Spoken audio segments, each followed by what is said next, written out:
संभाजी ब्रिगेडचे प्रदेशाध्यक्ष प्रवीण गायकवाड यांना रविवारी अक्कलकोटमध्ये शिवधर्म फाउंडेशन या संघटनेच्या कार्यकर्त्यांनी काळं फासलं।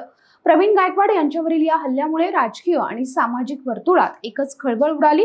या हल्ल्यानंतर ठाकरे गटाच्या उपनेत्या सुषमा अंधारेंनी सोशल मीडियावर पोस्ट करत भाजपावर गंभीर आरोप केला।